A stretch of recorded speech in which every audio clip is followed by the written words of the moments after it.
All right, hey guys, so today we are going to be doing an unboxing from Hender Scheme for the MIP-01. MIP standing for Manual Industrial Product.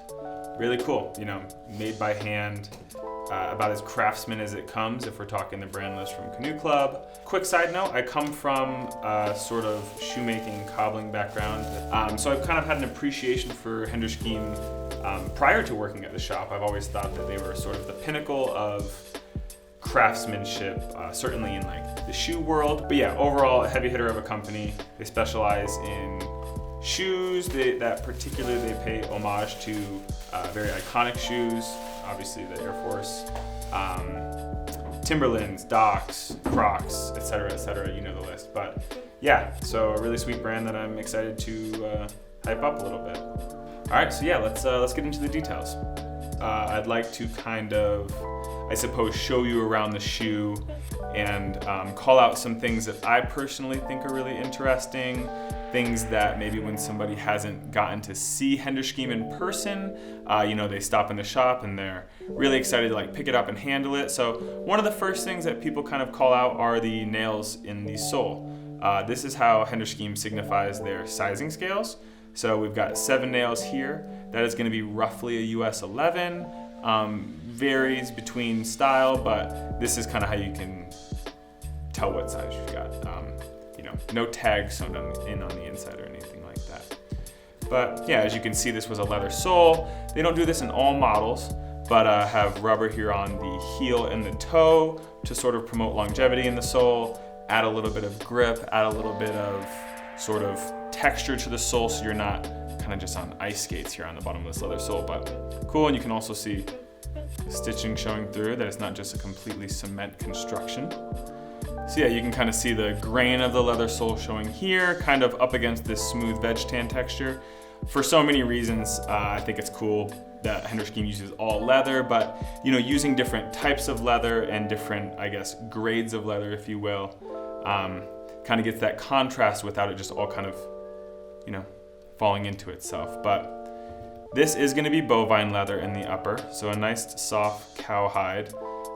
From the Hender Schemes I've broken in, little to no break-in. But yeah, so I think the sole is kind of the first thing that people are drawn to.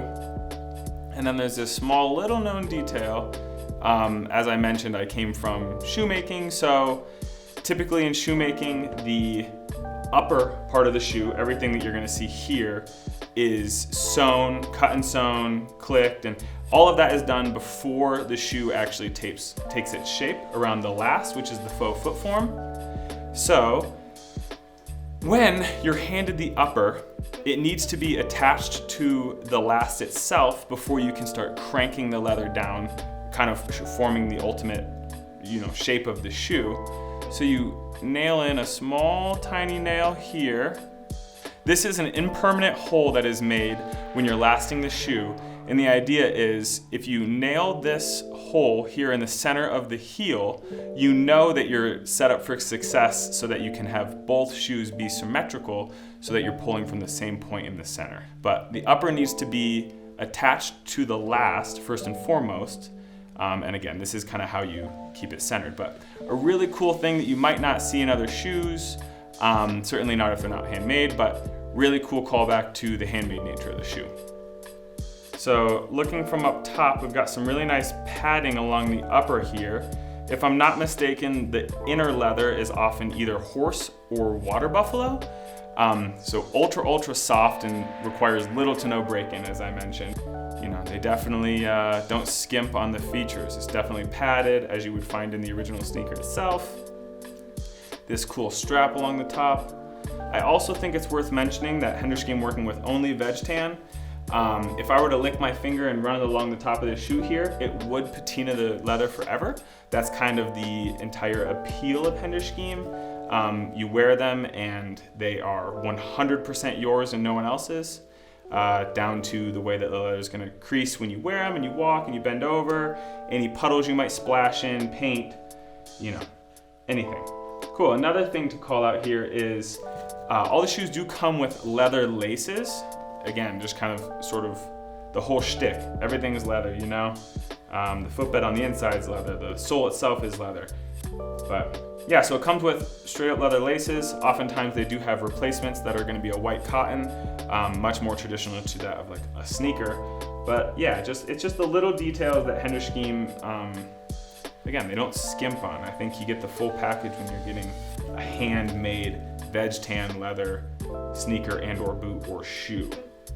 So with these, my first thought of styling is I think tan and olive go really well together, or tan and like maybe navy.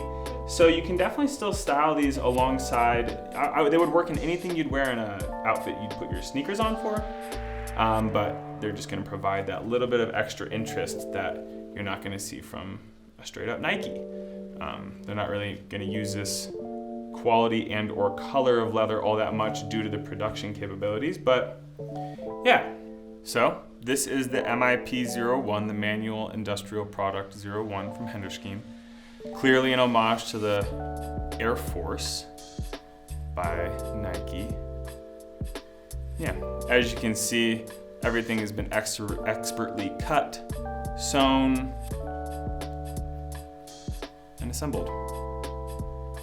As I mentioned, sizing differs for each Hender Scheme model, so feel free to reach out to us prior to placing your order. But yeah, it's been fun. Happy to talk about products that we think are special here in the store. And yeah, thanks guys.